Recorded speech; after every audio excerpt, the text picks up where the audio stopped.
janjian Tuhan. Ada kota suci Tuhan sediakan. Bila di puncak gunung kita tiba, kita dapat lihat rumah yang indah. Sudah dekatlah rumah di surga. Lihat kemuliaan yang bercahaya dari pintu gerbang kota yang mulia. Segera kita akan tiba di sana. Dengan malaikat nyanyi sudah dekatlah rumah di surga. Orang-orang yang kelak masuk kota mulia, yang pelihara hukum dan iman Yesus. Di sana kita menyanyi selamanya, dalam kasih memuji nama Allah. Sudah dekatlah rumah di surga. Lihat kemuliaan yang bercahaya dari pintu gerbang kota yang mulia. Segera kita akan tiba di sana. Dengan malaikat nyanyi sudah dekatlah rumah di surga. Apa kita akan berjumpa di sana, di negeri yang terang yang tak ada susah. Terima Tuhan dan tetaplah setia, hingga Yesus datang selamatkan kita. Sudah dekatlah rumah di surga.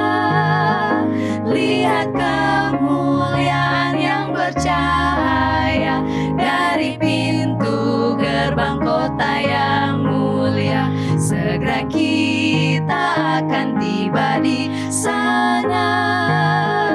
Dengan malaikat nyanyi sudah dekatlah rumah di surga.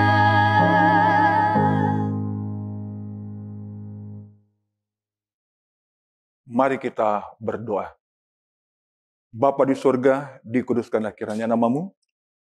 Saat ini Tuhan, kami mau belajar firman Tuhan untuk menguatkan rumah tangga, sehingga rumah tangga kami akan menjadi rumah tangga yang boleh memancarkan terang untuk kemuliaan bagi nama Tuhan. Di dalam nama Yesus kami berdoa. Amin. Saudara-saudaraku yang kasih di dalam Tuhan Yesus Kristus, para rumah tangga Kristen, rumah tangga yang mau belajar akan kehidupan setiap saat. Renungan yang saya akan ambil di dalam Efesus pasal 5 ayat yang ke-33, firman Tuhan berkata demikian. Bagaimanapun juga bagi kamu masing-masing berlaku, kasihilah istrimu seperti dirimu sendiri, dan istri hendaklah menghormati suaminya. Saudara-saudaraku yang kekasih, para rumah tangga, mengapa kita harus perhatikan baik-baik akan ayat ini? Kasihilah istrimu sama seperti dirimu sendiri, dan istri hendaklah menghormati suamimu. Kenapa kita harus lakukan ini? Saudara, rumah tangga memiliki tujuan. Dan pada sahabat yang suci ini saya mau sampaikan, salah satu tujuan rumah tangga adalah untuk menjadi terang. Keberadaan setiap rumah tangga tentu untuk menjadi terang, menjadi contoh bagi yang lain. Itu berarti menerangi mereka yang lain. Mari kita lihat perintah Tuhan Yesus Kristus di dalam Matius pasal 5 ayat 14. Berkata, kamu adalah terang dunia. Pada sahabat ini saya ingin katakan kepada setiap rumah tangga Kristen, kamu adalah terang dunia. Apa yang harus kita lakukan apabila kita adalah terang dunia? Ada 3 hal yang saya ingin sampaikan. Seperti dalam Mazmur Matius pasal 5 ayat 16 berkata, demikianlah hendaknya terangmu bercahaya di depan orang, supaya mereka melihat perbuatanmu yang baik dan memuliakan Bapamu yang di sorga. Ada 3 hal dalam hal ini yang saya ingin sampaikan kepada saudara. Yang pertama, hendaklah setiap rumah tangga jadi terang di mana rumah tangga itu berada. Di mana kita berada, hendaklah rumah tangga kita membawa berkat bagi sesama, menjadi terang bagi sesama. Yang kedua, hendaklah setiap rumah tangga kita menjadi terang untuk menolong keluarga lain dapat melihat Yesus. Di mana saja saudara-saudara berada, setiap rumah tangga, hendaklah rumah tanggamu menjadi terang untuk menolong rumah tangga lain melihat akan Yesus Kristus. Yang ketiga, terang yang ketiga yaitu hendaklah setiap rumah tangga kita menjadi terang di dalam kegelapan rumah tangga yang lain. Ya. Artinya menjadi teladan. Di saat kita berada, hendaklah rumah tangga kita menjadi terang. Di dalam rumah tangga mungkin ada banyak tetangga rumah tangga lain-lain yang ada masalah-masalah dalam rumah tangga. Hendaklah rumah tangga kita menjadi terang bagi mereka. Sebab itu, supaya rumah tangga kita menjadi terang, sekali lagi Efesus 5 ayat 33, bagaimanapun juga bagi kamu masing-masing berlaku. Kasihilah istrimu seperti dirimu sendiri, dan istri hendaklah menghormati suami. Karena kita mau jadi terang. Dan kalau kita lakukan itu berarti kita sementara menerangi akan tempat di mana kita berada, kita sementara menerangi orang lain untuk melihat akan Yesus, kita sementara menerangi akan rumah-rumah tangga lain untuk datang kepada Yesus Kristus. Jadilah rumah tangga yang bisa menerangi di mana saja Anda berada. Tuhan Yesus memberkati.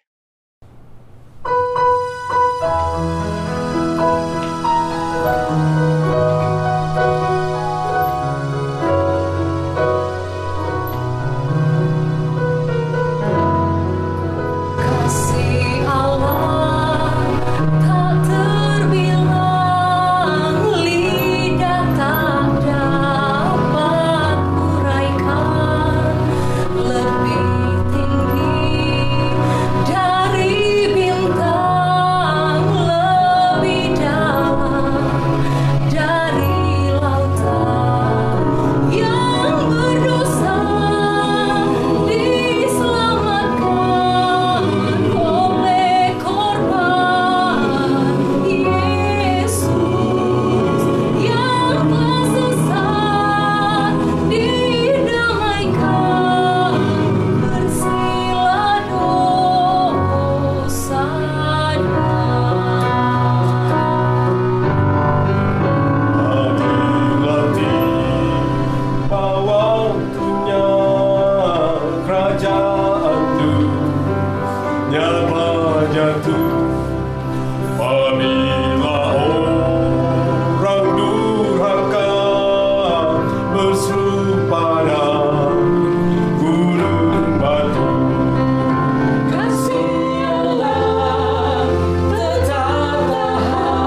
Shalom, puji Tuhan boleh kembali menyapa sahabat-sahabat sekalian dalam program pendalaman Alkitab melalui pelajaran Sekolah Sabat bersama dengan kami Cornelius Media.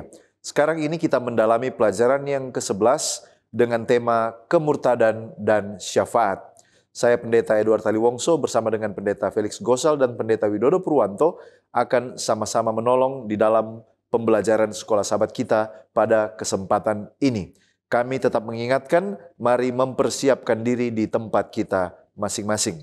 Mari kita tunduk kepala dan kita berdoa. Bapa Tuhan kami, Allah yang penuh dengan kebaikan, di tengah-tengah ketidakbaikan kami. Kembali lagi kami memohon pertolongan-Mu, manakala kami mau mempelajari firman-Mu. Urapi kami dengan kuasa Roh Kudus-Mu. Di dalam nama Yesus Kristus kami sudah berdoa. Amin.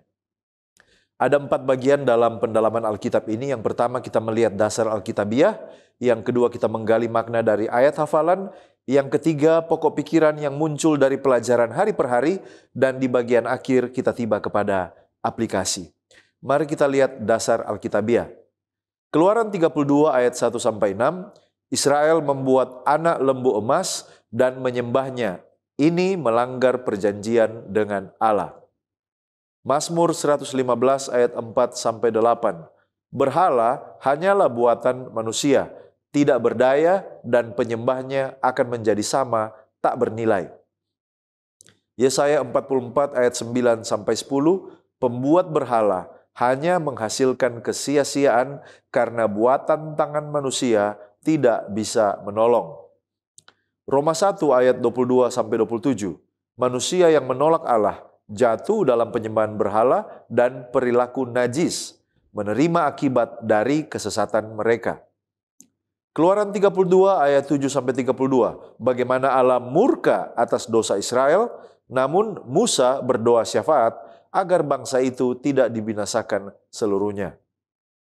Yesaya 53 ayat 4. Mesias memikul penderitaan dan kesakitan manusia meski ia dianggap kena hukuman Allah. Selanjutnya kita melihat pengertian judul kemurtadan dan syafaat. Siapa yang murtad dalam konteks Sekolah Sabat pekan ini? Lalu bagaimana model kemurtadan mereka? Kemudian mengapa Allah membuat tindakan yang cepat untuk kemurtadan ini? Kemudian di bagian kedua adalah kita bertanya tentang syafaat. Apa itu syafaat? Siapa yang bersyafaat untuk siapa? Lalu apa pelajaran bagi orang Kristen modern sehubungan dengan kemurtadan bangsa Israel dan doa syafaat dari Musa? Mari kita lihat pertanyaan pendahuluan ini satu demi satu. Siapa yang murtad dalam konteks pelajaran ini? Yang murtad adalah bangsa Israel di kaki Gunung Sinai, Keluaran 32 ayat 1-6. Nah, mereka baru saja menerima hukum Allah dan janji perjanjian atau covenant. Tetapi dalam waktu singkat mereka sudah berpaling dari Tuhan. Mereka menyatakan lembu emas sebagai Allah yang membawa mereka keluar dari Mesir. Dan ini adalah suatu penolakan terang-terangan terhadap Yahweh. Bagaimana model kemurtadan mereka? Model kemurtadan Israel adalah penyembahan berhala yang disertai penolakan terhadap covenant atau perjanjian. Mereka mengganti penyembahan Allah yang hidup dengan buatan tangan sendiri.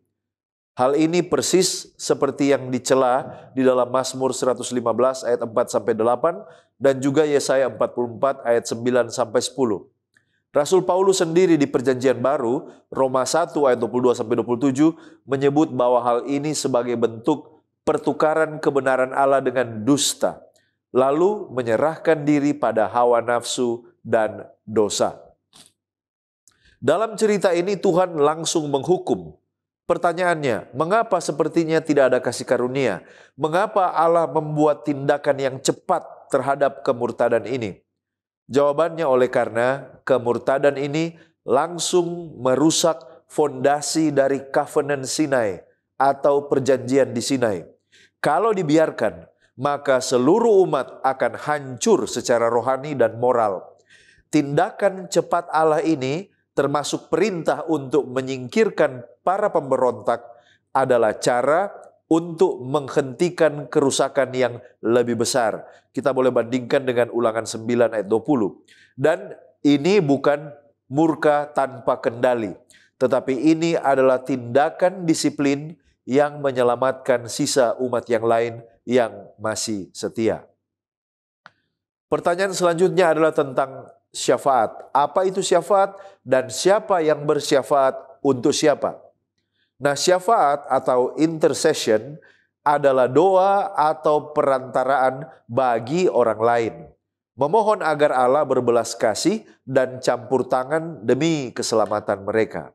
Nah, dalam kisah ini, Musa yang bersyafaat bagi bangsa Israel. Bahkan dia rela dirinya dihapuskan dari kitab kehidupan demi mereka. Ia juga, kalau kita baca, bersyafaat bagi Harun, Ulangan 9 ayat 20. Dan syafaat ini yang dilakukan oleh Musa sebenarnya prefigured atau merupakan sebuah rujukan kepada karya Kristus yang akan nanti datang. Kristus sebagai pengantara sejati yang bersyafaat bagi kita umat manusia di hadapan Bapa. Apa pelajaran bagi orang Kristen di zaman modern? Yang pertama, kemurtadan bisa datang tiba-tiba, bahkan bagi umat yang sudah melihat mujizat besar. Ibadah yang benar bisa digantikan dengan anak lembu emas, baik itu materi, popularitas, teknologi, atau kebiasaan yang memalingkan hati kita dari Allah.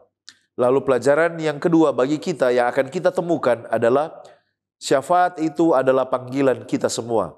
Seperti Musa, orang Kristen modern dipanggil untuk berdoa sungguh-sungguh bagi keluarganya, bagi gerejanya, bagi dunia yang jatuh ini. Dan doa kita bisa menjadi saluran berkat Allah bagi orang lain. Kita tiba pada ayat hafalan Keluaran 32 ayat 31 dan 32. Lalu kembalilah Musa menghadap Tuhan dan berkata, bangsa ini telah berbuat dosa besar, sebab mereka telah membuat alat emas bagi mereka.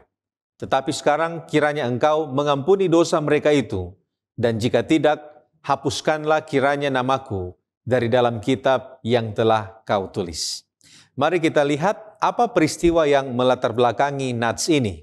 Nah, saudaraku yang terkasih, peristiwa yang melatar belakangi Keluaran 32, khususnya ayat 31 dan 32 ini adalah dosa Israel yang membuat dan menyembah anak lembu emas. Nah, secara kronologis bisa kita simpulkan bahwa pada saat itu Musa telah berada di atas Gunung Sinai selama 40 hari 40 malam. Dan kemudian bangsa Israel menjadi cemas, mereka tidak sabar di dalam menunggu Musa. Mereka kemudian meminta Harun, dan kemudian Harun membuat anak lembu emas dari perhiasan mereka. Kemudian Tuhan berfirman kepada Musa di atas gunung bahwa ia akan memusnahkan bangsa itu, dan kemudian menjadikan Musa suatu bangsa yang besar. Dan kemudian pada saat itu Musa turun dari gunung melihat peristiwa itu dengan mata, dan dia melemparkan loh batu yang berisi 10 perintah itu, dan kemudian menghancurkan juga patung emas atau patung lembu emas, dan menegur Harun serta memerintahkan suku Lewi untuk menghakimi para penyembah berhala. Setelah melakukan penghakiman, kemudian Musa kembali naik ke atas gunung, kemudian menghadap Allah, dan disinilah kita sampai pada ayat hafalan kita pekan ini. Musa kembali kepada Tuhan untuk mengaku dosa bangsa Israel dan kemudian menjadi pengantara bagi mereka. Walter Brueggemann di dalam Theology of the Old Testament menyebutkan bahwa peristiwa ini sebagai krisis identitas teologis Israel.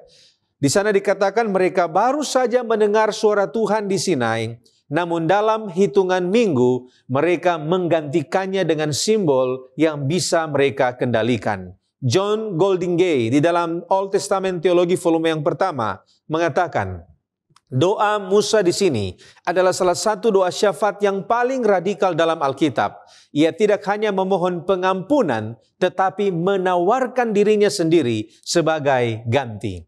Nah, saudara, kalau begitu, apa yang dimaksudkan dengan kitab yang telah kau tulis?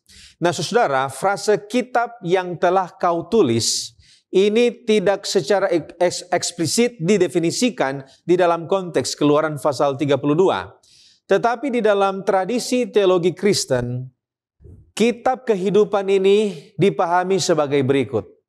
Yang pertama, ini dikenal dengan kitab kehidupan atau Book of Life, di mana ini adalah daftar dari nama-nama orang yang diselamatkan dan berkenan di hadapan Tuhan. Itu kita bisa lihat di dalam Mazmur pasal 69, Daniel pasal 12, Filipi pasal 4, kemudian Wahyu pasal 3, dan juga Wahyu pasal 20.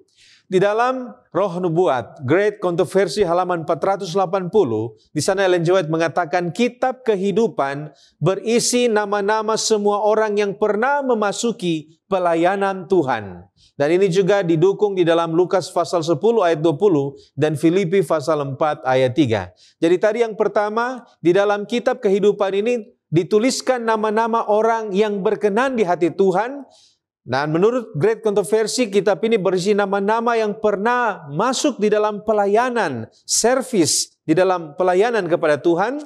Dan di dalam Adventist Home halaman 244, di sana mengatakan jika ibu yang mendidik anak dan juga memperhatikan pekerjaan rumah dengan baik, nama mereka juga dicatat di surga. Ellen G. White mengatakan seperti begini, para malaikat surgawi memperhatikan ibu yang letih lesu itu, memperhatikan beban yang dipikulnya setiap hari.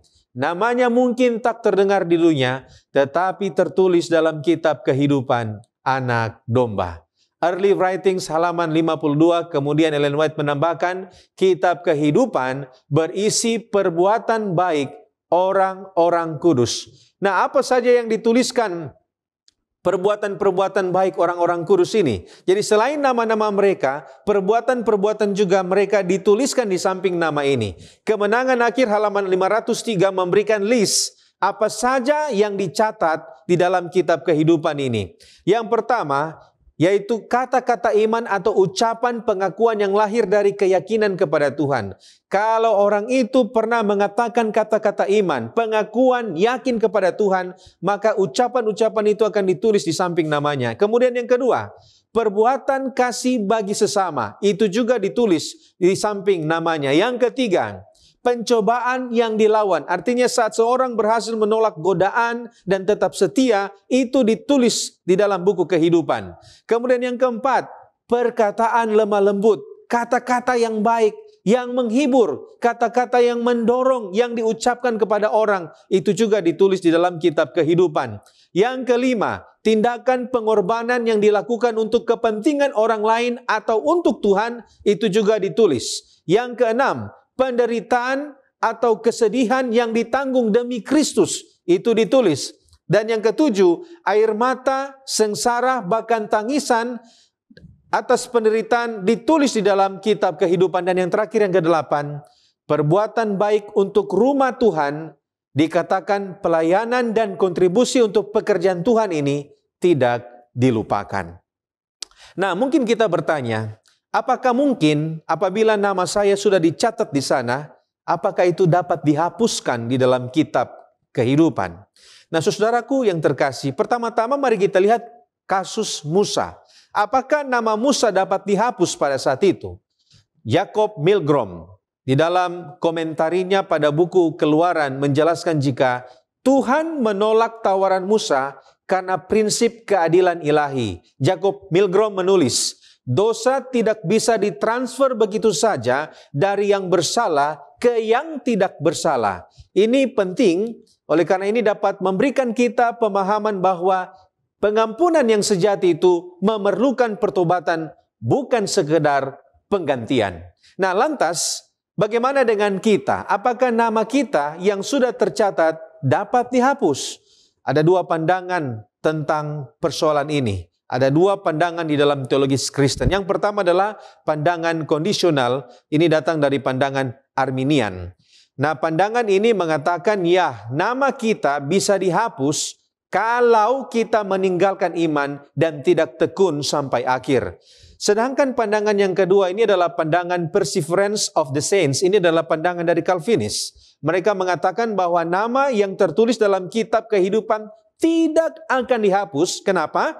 Karena keselamatan adalah anugerah kekal yang dijamin oleh Kristus. Oleh karena itu mereka berargumen bahwa tawaran Musa bersifat hiperbolis dan emosional. Ia tidak benar-benar berpikir bahwa Tuhan akan menghapuskan namanya, tetapi ingin menunjukkan betapa seriusnya dia memperjuangkan umat. Nah, kalau begitu, bagaimana dengan pendapat Alkitab?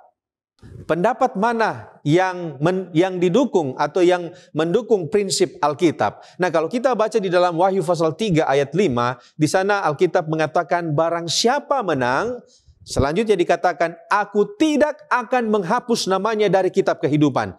Ayat ini menyiratkan jika Tuhan bisa menghapus sebuah nama dari kitab kehidupan. Ayat ini menekankan hanya mereka yang menang yang tidak akan dihapuskan.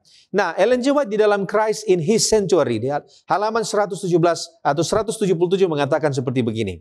Saat kitab-kitab catatan dibuka dalam penghakiman, kemudian kehidupan semua orang yang telah percaya kepada Kristus ditinjau kembali di hadapan Allah. Nah, mari kita perhatikan.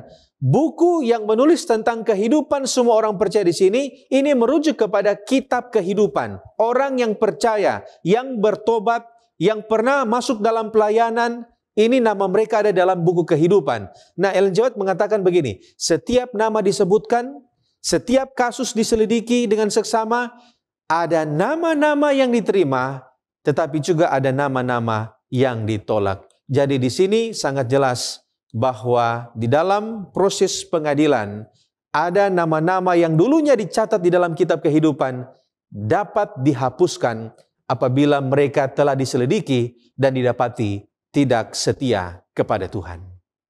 Kita masuk pada pokok pembahasan kepemimpinan yang gagal. Dalam konteks sekolah Sabat pelajaran hari Minggu, siapa yang dimaksud dengan kepemimpinannya yang gagal serta apa yang diperbuatnya? Kepemimpinan yang gagal dalam konteks pelajaran hari Minggu ialah kepemimpinan Harun menurut Keluaran pasal 32. Apa yang terjadi ialah bahwa ketika Musa diperintahkan Tuhan untuk naik ke atas gunung Sinai menghadap Allah dan kemudian tinggal di sana selama 40 hari dan 40 malam agar Allah dapat memberikan semua firman dan petunjuk, juga 10 perintah yang ditulis di atas 2 loh batu oleh jari Allah sendiri menurut Keluaran 24 ayat 12-18, Harun di sana menggantikan Musa sebagai pemimpin bangsa itu. Sementara tua-tua dan Bani Israel menunggu di bawah, ketidakhadiran Musa pemimpin mereka itu telah menimbulkan kegelisahan di hati mereka. Dalam situasi inilah, Keluaran 32 ayat 1 katakan bahwa ketika bangsa itu melihat bahwa Musa mengundur-gundurkan turun dari gunung itu, maka berkumpullah mereka mengerumuni Harun dan berkata kepadanya, "Mari, buatlah untuk kami Allah yang akan berjalan di depan kami, sebab Musa ini orang yang telah memimpin kami keluar dari tanah Mesir. Kami tidak tahu apa yang telah terjadi dengan dia." Permintaan itu bila diikuti akan menuntun bangsa itu melakukan dosa yang besar dan pemberontakan yang terang-terangan terhadap Allah. Namun gantinya menolak dengan tegas permintaan itu, Harun sebagai pemimpin saat itu justru mengiyakan, bahkan bertindak lebih jauh lagi. Keluaran 32 ayat 2-6 menjelaskan bahwa Harun meminta seluruh umat Israel untuk memberikan semua anting-anting emas yang ada pada mereka, dan setelah menerimanya dibentuknya dengan pahat dan dibuatnyalah daripadanya anak lembu tuangan. Kemudian berkata kepada mereka, "Hai Israel, inilah Allahmu yang telah menuntun engkau keluar dari tanah Mesir." Harun lantas mendirikan mezbah di depan anak lembu itu dan berseru untuk mengadakan upacara dan juga festival, mempersembahkan korban bakaran dan korban keselamatan, kemudian makan minum dan bersukaria bersama. Inilah yang diperbuat Harun sehingga kepemimpinannya gagal. Sekarang apa yang menyebabkan Harun gagal dalam kepemimpinannya dan mengapa Tuhan sangat murka terhadapnya? Serta apakah masih ada kesempatan baginya setelah kegagalannya? Yang pertama, Conflict and Courage halaman 102 menggambarkan bahwa Harun memiliki karakter yang mudah menyerah, tidak memiliki keberanian moral untuk membela kebenaran, bahkan demi menyenangkan dan mengikuti keinginan orang banyak, dia rela melakukan kesalahan yang besar, mengorbankan kebenaran serta kehormatan Allah. Yang kedua, Alfa Omega Jilid 1 halaman 373 juga menjelaskan bahwa Harun bukanlah orang yang berani dan teguh berkorban dalam mengambil keputusan demi kebenaran dan kehormatan Allah. takut terhadap mayoritas. Dia lebih mengutamakan kepentingan dan keselamatan diri sendiri, menyerah pada tuntutan orang banyak. Yang ketiga, Keluaran 32 ayat 21-24 menggambarkan karakter Harun sebagai seorang yang pengecut. Seventh-day Adventist Bible Commentary volume 1 halaman 6 dan 7 menjelaskan bahwa gantinya menerima dan mengakui kesalahannya, dia justru mengatakan bahwa bangsa itu memang jahat semata-mata. Dia berusaha melindungi dan membenarkan dirinya sendiri dengan menyalahkan bangsa itu dan menceritakan keluhan-keluhan mereka, serta berusaha menutupi kesalahannya dengan dusta.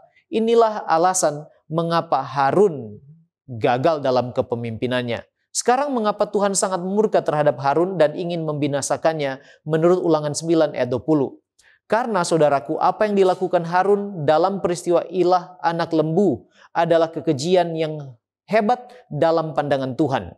Alfa Omega Jilid 1 halaman 374 katakan bahwa Harun telah mengizinkan penghinaan yang keji ini terhadap Tuhan dan ia berbuat lebih dari itu.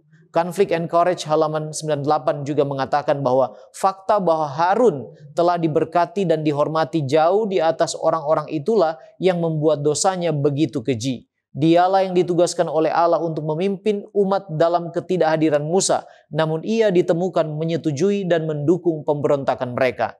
Di antara semua dosa yang akan dihukum oleh Allah, tidak ada yang lebih berat di matanya daripada dosa yang mendorong orang lain untuk berbuat jahat. Sekarang apakah masih ada kesempatan bagi Harun setelah kegagalannya? Jawabannya ialah masih ada, karena kasih karunia dan panjang sabar Allah, serta karena pertobatan Harun sendiri. Ulangan 9 ayat 20 mengatakan, juga kepada Harun Tuhan begitu murka hingga ia mau membinasakannya. Maka pada waktu itu aku berdoa dan untuk Harun juga. Conflict and Courage halaman 98 katakan bahwa atas permohonan yang sungguh-sungguh dari Musa, nyawa Harun maksud di sini, diselamatkan, dan dalam penyesalan dan kerendahan hati atas dosanya yang besar, ia dipulihkan ke dalam kasih karunia Allah. Sekarang bukankah Allah sendiri pemimpin bangsa Israel? Apakah hal ini berarti Allah juga gagal sebagai pemimpin? Apa pelajaran dari kepemimpinan Harun bagi para pemimpin rohani saat ini? Allah tidak pernah gagal sebagai pemimpin, namun ia juga memberikan kebebasan untuk memilih. Fakta kejatuhan dan kegagalan umatnya, salah satunya ialah Harun, bukan berarti Allah gagal sebagai pemimpin, melainkan mereka, umatnya termasuk Harun, yang gagal untuk tetap menjadikan dia, Allah, sebagai pemimpin satu-satunya bagi mereka. Dari kegagalan kepemimpinan Harun, kita belajar bahwa kegagalan seorang pemimpin rohani untuk berdiri teguh pada kebenaran dan juga untuk membela kehormatan Allah memiliki dampak yang besar terhadap umat, menuntun umat pada dosa dan juga pemberontakan yang hebat. Letter 10, 1896 katakan, satu tindakan ketidaksetiaan menuntun kepada ketidaksetiaan lainnya.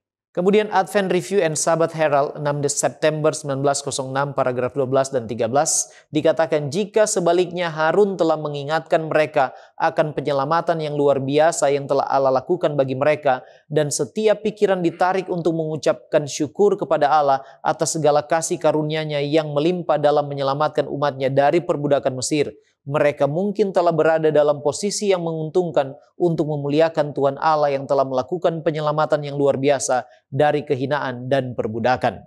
Conflict and Courage halaman 98 sekali lagi mengatakan bahwa jika saja Harun memiliki keberanian untuk memperjuangkan kebenaran tanpa memedulikan konsekuensinya, ia dapat mencegah kemurtadan itu.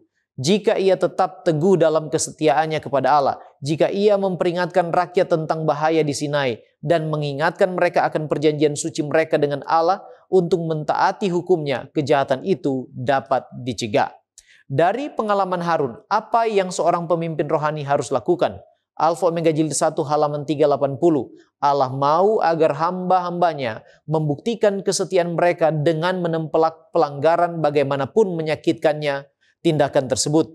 Mereka yang telah diberi kepercayaan untuk melaksanakan tugas ilahi, janganlah menjadi orang yang lemah yang mudah digoyahkan oleh keadaan. Mereka janganlah bertujuan untuk meninggikan diri atau menghindarkan diri dari tanggung jawab yang tidak menyenangkan hati, melainkan melaksanakan pekerjaan Allah dengan kejujuran yang tak tergoyahkan. Itulah sebabnya Paulus katakan dalam Galatia 1 ayat 10, jadi bagaimana sekarang? Adakah ku cari kesukaan manusia atau kesukaan Allah? Adakah ku coba berkenan kepada manusia? Sekiranya aku masih mau mencoba berkenan kepada manusia, maka aku bukanlah hamba Kristus. Baik, terima kasih pendeta. Sekarang kita melihat penyembahan berhala dan kejahatan.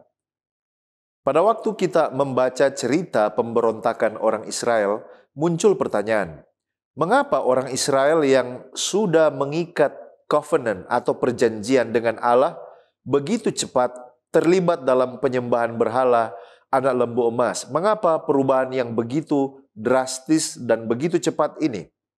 Nah, Andrews Bible Commentary Old Testament halaman 231 mengomentari hal ini. Musa tinggal lama di gunung menyebabkan kerusuhan di antara orang-orang. Takut akan ketidakhadiran pemimpin permanen pemimpin mereka, mereka jatuh kembali ke dalam penyembahan berhala yang mungkin banyak dari mereka telah mempraktekannya di Mesir. Orang Ibrani dan orang banyak campuran telah keluar dari Mesir, di mana alam disembah dalam bentuk ratusan dewa. Jadi minimal ada dua alasan mengapa mereka terlibat di dalam penyembahan berhala. Yang pertama, takut oleh karena Musa lama tidak turun dan mereka akan kehilangan pemimpin mereka yang kelihatan itu. Yang kedua, oleh karena mereka telah biasa dengan praktik penyembahan berhala dan roh yang lama ini muncul kembali ketika mereka tidak percaya kepada tuntunan Allah. Pertanyaannya adalah, mengapa anak lembu emas? Melambangkan apakah anak lembu emas ini? Kembali lagi dari sumber yang sama, Andrews Bible Commentary mengatakan, anak lembu emas bisa mewakili sejumlah dewa Mesir. Banteng Apis disembah di Memphis sebagai peta, dewa kehidupan. Hathor, dewi sapi, disembah di Thebes sebagai dewi keibuan, kecantikan, cinta, dan kegembiraan. Dan deskripsi tentang aktivitas orang-orang dalam ayat 6 dan ayat 25 ini mengandung makna nada seksual yang jelas yang mungkin disamakan dengan ritual yang mengelilingi penyembahan Hathor. Jadi penyembahan ini berhubungan dengan kebiasaan yang sudah lama mereka lakukan pada waktu mereka masih berada di tanah Mesir. Sekarang mari kita lihat kaitan judul antara penyembahan berhala dan kejahatan. Mengapa penyembahan berhala selalu menghasilkan kejahatan atau kemerosotan moral? Jawabannya, oleh karena penyembahan berhala itu mengaburkan perbedaan antara Allah dan manusia, mencabut dasar moral yang benar, dan tanpa pengakuan akan kekudusan Allah, manusia hilang standar mutlak dan mengikuti hawa nafsunya sendiri. Akibatnya, dosa yang dimulai dari penyimpangan rohani, penyembahan berhala, pada akhirnya berujung pada pelanggaran moral yang nyata. Jadi pertanyaan, bagaimana ini masih relevan bagi kita? Kira-kira apa bentuk penyembahan berhala modern yang dapat menggantikan Allah dalam hidup manusia saat ini? Berhala zaman modern bukan hanya patung, melainkan apa saja yang menempati posisi tertinggi di dalam hati kita. Itu bisa jadi uang, kekuasaan, teknologi, hiburan, pekerjaan, bahkan diri kita sendiri. Dan semua hal ini menjadi ilah ketika manusia lebih mengandalkan atau mengasihi ciptaan daripada Sang Pencipta. Pesan bagi kita, kalau orang Israel di zaman dulu berkali-kali jatuh dalam penyembahan berhala, bagaimana orang percaya dapat menjaga diri dari penyembahan berhala yang halus dan kelihatannya tersembunyi hanya di dalam hati? Jawabannya adalah dengan terus-menerus menempatkan Allah sebagai pusat hidup, bukan kita. Mengutamakan kerajaannya, bukan kerajaan kita. Menyembah Dia dalam roh dan kebenaran, dan bukan menyembah ego kita. Hal ini dilakukan melalui beberapa cara, yaitu kita sebut disiplin rohani, spiritual discipline, yaitu dengan berdoa, membaca firman, beribadah, serta dengan setiap hari menguji motivasi hati.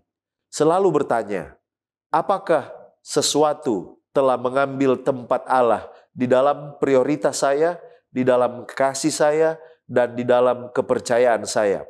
Kalau ada hal-hal itu di dalam kehidupan kita, kita akan terus datang kepada Tuhan, minta Dia untuk mencabut penyembahan berhala itu dan menggantikan dalam hati kita semangat untuk menjadikan Tuhan sebagai yang pertama, yang utama, dan satu-satunya dalam kehidupan orang percaya. Kita tiba pada pokok diskusi mengenai merusak diri mereka sendiri. Nah, mengapa Allah menyebut Israel telah merusak diri mereka sendiri? Nah, saudaraku yang terkasih, Allah menyebut Israel telah merusak diri mereka sendiri karena dosa penyembahan berhala bukan hanya pelanggaran terhadap hukum atau relasi dengan Tuhan, tetapi tindakan ini merusak esensi kemanusiaan mereka sendiri. Manusia diciptakan menurut gambar dan rupa Allah. Dan ketika mereka menggantikan Tuhan dengan berhala, mereka paling sedikit menunjukkan ada 3 hal yang terjadi. Yang pertama, menghancurkan identitas sejati mereka. Artinya di sini adalah mereka sama seperti patung yang mereka sembah, yaitu mati, bisu, dan tidak berdaya. Kemudian yang kedua, mereka merusak hati, pikiran, dan moralitas mereka. Yehezkiel menyebut hati mereka seperti batu. Dan Paulus menyebut akibat penyembahan berhala ini sebagai pemikiran yang sia-sia atau hati yang gelap. Itulah kehancuran yang mereka hadapi. Dan yang ketiga, ini adalah menghancurkan komunitas mereka. Kenapa? Oleh karena dosa kolektif akan membawa penghakiman secara kolektif. Itu kita bisa lihat di dalam Keluaran pasal 32 ayat 28 dan 35.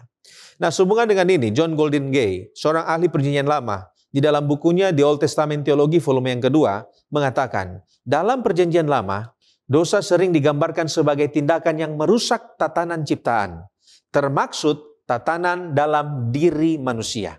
Penyembahan berhala di Sinai bukan hanya kesalahan ritual, tetapi kehancuran identitas Israel sebagai umat teokratis. Mereka menggantikan Tuhan yang hidup dengan simbol yang mati, dan dengan itu mereka kehilangan kehidupan sejati. Walter Kaiser, ahli perjanjian lama, di dalam Expositors Bible Commentary volume 2 halaman 478 mengatakan, kata telah menjadi rusak atau frase telah menjadi rusak ini digunakan di dalam kata kerja yang ditemukan juga di dalam Kejadian pasal 6 ayat 12 yang menggambarkan kemurtatan dan kerusakan pada zaman Nuh. Kata ini berarti menuju kehancuran atau kebinasaan. Nah, kalau begitu, mengapa penyembahan berhala dikatakan adalah akar dari semua dosa? Nah, saudaraku yang terkasih, dalam teologi Kristen, penyembahan berhala ini adalah akar dari semua dosa. Oleh karena itu adalah pemberontakan terhadap Tuhan sebagai pusat dan sumber segala sesuatu.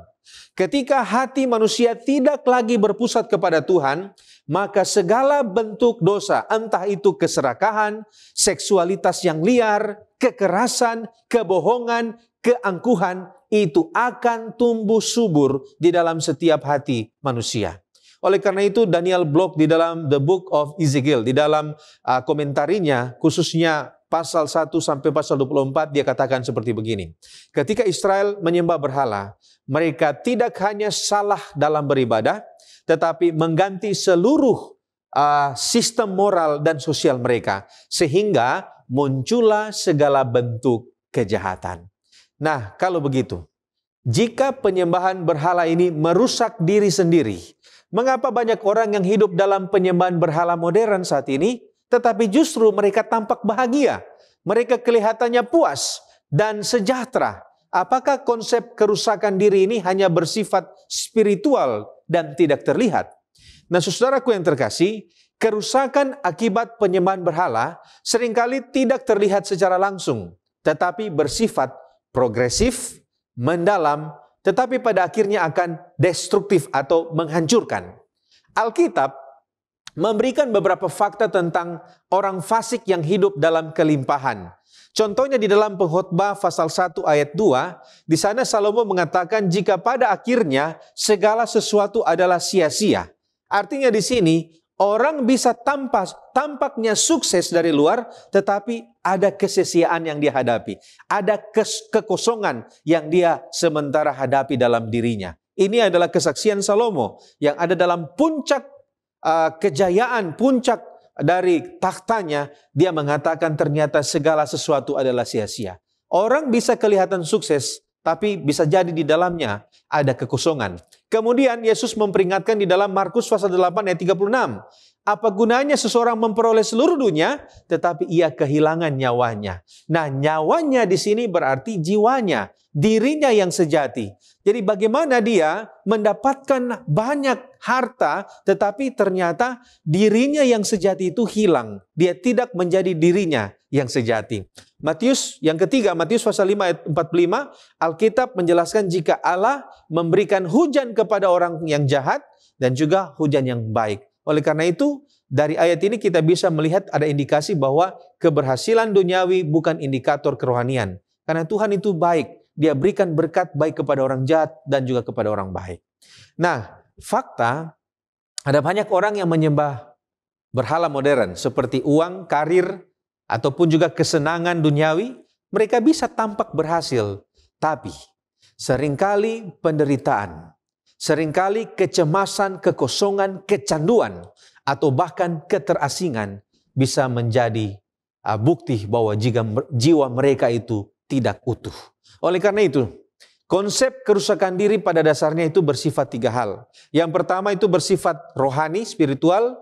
Yang kedua itu bersifat psikologis. Dan yang ketiga itu bersifat relasional atau bersifat hubungan. Nah, yang pertama itu kerusakan spiritual atau rohani itu dapat dikatakan inilah adalah kerusakan yang terbesar. Kenapa? Oleh karena terjadi pemisahan dari sumber kehidupan yang menyebabkan kekosongan, dan kekosongan ini tidak dapat diisi oleh hal yang lain. Kemudian kerusakan psikologis. Ini penyembahan berhala ini menciptakan kecemasan. Dan sehingga orang-orang ini akan selalu takut gagal. Kalau dia punya kesuksesan, dia punya berhala itu adalah kesuksesan, maka dia akan jadi orang yang takut gagal. Kalau dia punya berhala itu adalah bagaimana dia mau diterima oleh orang lain, maka dia akan selalu hidup dalam ketakutan akan kesepian. Dia takut penolakan. Dan ini adalah bentuk kerusakan mental dalam seseorang. Dan yang ketiga adalah kerusakan relasional atau hubungan. Berhala ini seperti keserakaan atau narsisisme. Ini merusak hubungan keluarga, merusak persahabatan, merusak komunitas kita. Seseorang mungkin kaya raya, tetapi dia bisa merasakan kesepian dan dia tidak dipercaya oleh siapapun juga.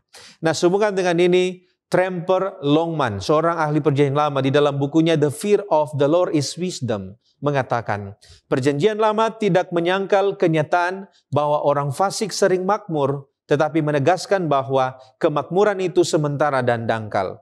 Gerhard van Rad di dalam Wisdom in Israel mengatakan bahwa keberhasilan lahiriah seringkali menipu. Banyak orang fasik hidup sejahtera, tetapi akhirnya binasa. Nah, Christopher Wright di dalam bukunya Old Testament Ethics for the People of God, di sana dia katakan berkat material bukan ukuran kesetiaan. Kerusakan diri oleh berhala seringkali baru terlihat ketika seseorang kehilangan hal-hal itu. Dan kemudian menyadari bahwa mereka tidak pernah dipuaskan. Terima kasih pendeta. Sekarang kita pindah pada pokok pembahasan murka Allah yang benar. Apa yang dimaksud dengan murka Allah yang benar dan apa tujuannya? Murka Allah tidak boleh disamakan dengan kemarahan manusia yang lahir dari kesombongan dan cinta diri. Murka Allah harus dipahami dalam kekudusan dan kasih-Nya. Seventh-day Adventist Bible Commentary volume 1 halaman 665 dan 666 katakan bahwa kebencian atau murka terhadap dosa merupakan bagian dari sifat ilahi. Allah mencintai orang berdosa tetapi membenci dosa. Roma 1 ayat 18 menjelaskan, sebab murka Allah nyata dari sorga atas segala kefasikan dan kelaliman manusia yang menindas kebenaran dengan kelaliman. Dosa dan kejahatan, saudaraku, adalah pemicu murka Allah. Ibrani 12 ayat 6 bagian A katakan, karena Tuhan menghajar orang yang dikasihinya. Sekarang tentang penyembahan berhala, Allah sendiri telah memperingatkan bangsa Israel akan murkanya terhadap hal itu. Ulangan 4 ayat 23 dan 24. Hati-hatilah supaya jangan kamu melupakan perjanjian Tuhan Allahmu yang telah diikatnya dengan kamu dan membuat bagimu patung yang menyerupai apapun yang oleh Tuhan Allahmu dilarang kau perbuat. Sebab Tuhan Allahmu adalah api yang menghanguskan, Allah yang cemburu. Tujuannya menurut Alfa Omega Jilid 1 halaman 382 adalah perlu dosa ini dihukum sebagai satu kesaksian kepada bangsa-bangsa di sekelilingnya tentang kebencian Allah terhadap penyembahan berhala. Kasih tidak berbeda halnya dengan keadilan, menuntut agar terhadap dosa ini dijatuhkan hukuman. Allah adalah pelindung serta pemerintah dari umatnya. Ia membinasakan mereka yang bertahan dalam pemberontakan agar mereka tidak menuntun orang lain ke dalam kehancurannya. Nah, mengapa Musa sangat marah sehingga ia melemparkan 2 loh batu? Serta apa arti dibalik Musa melemparkan 2 loh batu itu dan menghancurkannya? Apakah hal ini berkenan kepada Allah? Kemarahan Musa yang meluap-meluap itu adalah ekspresi kekecewaan dan juga rasa jijiknya terhadap kejahatan mereka. Dalam pemandangannya menurut Seventh-day Adventist Bible Commentary volume 1 halaman 667, penyembahan berhala itu adalah yang paling buruk dan dikatakan dalam Keluaran 32 ayat 19 dan 20. Dan ketika ia dekat ke perkemahan itu dan melihat anak lembu dan melihat orang menari-nari, maka bangkitlah amarah Musa. Dilemparkannya lah kedua loh itu dari tangannya dan dipecahkannya pada kaki gunung itu. Sesudah itu diambilnya lah anak lembu yang dibuat mereka itu, dibakarnya dengan api dan digilingnya sampai halus. Kemudian ditaburkannya ke atas air dan disuruhnya diminum oleh orang Israel.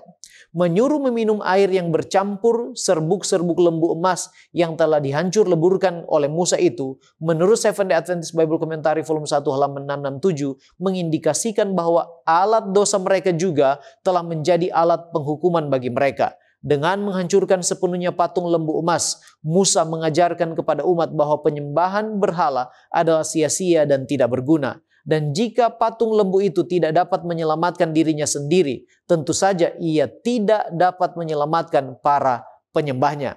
Keluaran 32 ayat 26 katakan, maka berdirilah Musa di pintu gerbang perkemahan itu serta berkata, siapa yang memihak kepada Tuhan datanglah kepadaku, lalu berkumpullah kepadanya seluruh Bani Lewi. Akibat dari peristiwa itu, pada waktu itu juga sekitar 3.000 orang dari bangsa itu binasa. Sekarang apa arti dibalik Musa melemparkan 2 loh batu dan menghancurkannya? Dan apakah hal ini berkenan kepada Allah? Spiritual Gifts volume 3 halaman 281 katakan bahwa Allah tidak menegur Musa karena memecahkan 2 loh batu itu. Kemudian Science of the Times 20 Mei 1880 katakan bahwa dalam kekecewaan dan kemarahan yang mendalam karena dosa besar mereka, Musa melemparkan 2 loh batu itu atas petunjuk ilahi dengan sengaja untuk memecahkannya di hadapan orang Israel. Dan dengan demikian menandakan bahwa mereka telah melanggar perjanjian yang baru saja dibuat dengan Allah. Sebagai akibatnya mereka telah melanggar perjanjian mereka dengannya dan telah memisahkan diri dari kasih sayang dan tuntunannya. Sekarang bagaimana cara Musa menghentikan pemberontakan bangsa itu dan sekaligus juga murka Allah bagi mereka? Musa menghentikan pemberontakan bangsa itu kepada Allah dengan menghancurkan 2 loh di hadapan mereka. Dia meluapkan amarahnya dan menghancurkan lembu emas itu serta menumbuknya sehingga menjadi serbuk yang halus. Setelah itu dia menghadapkan pilihan kepada mereka untuk berdiri di pihak Tuhan. Bagi mereka yang tidak berdiri di pihak Tuhan, mereka akan menerima hukuman mati. Keluaran 32 ayat 29. Kemudian berkatalah Musa, baktikanlah dirimu mulai hari ini kepada Tuhan, masing-masing dengan membayarkan jiwa anaknya laki-laki dan saudaranya, yakni supaya kamu diberi berkat pada hari ini. Nah, dalam pemberontakan bangsanya, Alfa Omega Jilid 1 halaman 376 maksud saya, menggambarkan bahwa Musa bersyafaat bagi mereka. Baginya tidak ada sesuatu kecuali doanya yang dapat menyelamatkan Israel. Dan jikalau diminta dengan cara itu, maka Allah akan membiarkan umatnya hidup. Musa lantas sujud menyembah Allah dan memohon belas kasihannya bagi bangsa itu dengan rendah hati dan menyatakan bahwa bangsa itu adalah milik Tuhan sendiri yang telah dibawa keluar dari Mesir oleh tangannya sendiri. Musa bahkan rela namanya dihapus dari kitab kehidupan bagi keselamatan bangsanya. Halaman 377 katakan, Tuhan mendengar permohonannya itu dan mengabulkan doanya yang tidak mementingkan diri itu. Keluaran 32 ayat 31 dan 32 katakan, lalu kembalilah Musa menghadap Tuhan dan berkata, bangsa ini telah berbuat dosa besar sebab mereka telah membuat ala emas bagi mereka. Tetapi sekarang kiranya engkau mengampuni dosa mereka itu, dan jika tidak, hapuskanlah kiranya namaku dari dalam kitab yang telah kau tulis. Demikianlah Musa mencoba menghentikan murka Allah dengan bersyafaat bagi mereka dalam roh pengorbanan diri. Selanjutnya kita membahas tema tentang syafaat. Nah, dalam kisah ini muncul pertanyaan, mengapa dalam kisah pengantaraan Musa di Keluaran 32 ayat 30 sampai 32, sepertinya kita mendapat kesan bahwa Musa yang lebih memiliki kasih pengampunan kepada bangsa Israel daripada Allah sendiri. Dan mengapa permohonan Musa ini sepertinya bisa membalikan keputusan Tuhan yang sebenarnya akan segera membinasakan mereka. Mari kita uji dan melihat akan pertanyaan ini. Yang pertama, sebenarnya Allah sedang menguji dan membentuk Musa. Saat Allah berkata bahwa Dia akan membinasakan Israel, Keluaran 32 ayat 10, itu bukan sekedar keputusan final, tetapi itu juga adalah sebuah ujian kepemimpinan dan kasih Musa. Sama seperti Abraham diuji di Kejadian 22. Allah mengizinkan situasi yang tampaknya itu kontras dengan kasih-Nya untuk menyingkapkan kualitas iman dan hati dari pemimpin yang Dia pilih. Jadi, doa syafaat Musa sebenarnya justru menunjukkan pertumbuhan rohaninya. Dari seorang yang dulu tidak mau diutus, kita baca Keluaran 3-4, sekarang dia menjadi seorang gembala sejati yang bahkan rela berkorban bagi umatnya. Poin yang kedua, doa Musa ini sebenarnya mencerminkan kasih dari Allah sendiri. Jadi pada waktu Musa berkata, tetapi sekarang kiranya engkau mengampuni dosa mereka. Jika tidak, hapuskanlah kiranya namaku dari dalam kitab yang telah kau tulis. Sebenarnya itu adalah ekspresi dari kasih yang rela berkorban. Dan sikap Musa ini sejajar dengan kasih Kristus yang nanti kelak rela dihapuskan demi keselamatan manusia menurut Roma 9 ayat 3 dan Yohanes 10 ayat 11. Ellen White dalam SDA Bible Commentary volume 7 halaman 987 kembali memberikan penegasan. Musa menyatakan kasih-Nya yang besar kepada Israel dalam permohonannya kepada Tuhan untuk mengampuni dosa mereka atau menghapus namanya dari kitab yang telah Dia tulis. Syafaat Musa di sini menggambarkan kasih dan perantaraan Kristus bagi ras yang berdosa. Jadi bukan kasih Musa, tapi justru ini menggambarkan kasih Kristus yang nanti akan datang. Sekarang mari kita lihat tentang perubahan rencana. Apakah benar Allah berubah rencananya oleh karena Musa? Jawabannya tidak. Oleh karena perubahan rencana dalam tanda kutip ini adalah bahasa manusia atau disebut antropomorfisme. Nah, kita temukan di dalam Alkitab sering menggambarkan Allah sebagai menyesal atau berpaling dari murkanya. Contohnya Keluaran 32 ayat 14 dan Yunus 3 ayat 10. Nah, ini adalah bahasa manusia supaya saudara dan saya dapat mengerti. Ini bukan berarti Allah itu berubah-ubah atau kehilangan konsistensinya. Ini adalah Allah yang menyatakan dirinya di dalam kerangka waktu dan pengalaman dan sudut pandang manusia. Jadi, permohonan manusia tidak membalikan Allah, tetapi justru ini adalah bagian dari cara Allah untuk menyingkapkan dirinya sebagai Allah yang sabar dan penuh kasih. Pertanyaan selanjutnya di pelajaran Sekolah Sabat menghubungkan doa syafaat Musa dan karya Kristus di kayu salib. Apa hubungannya?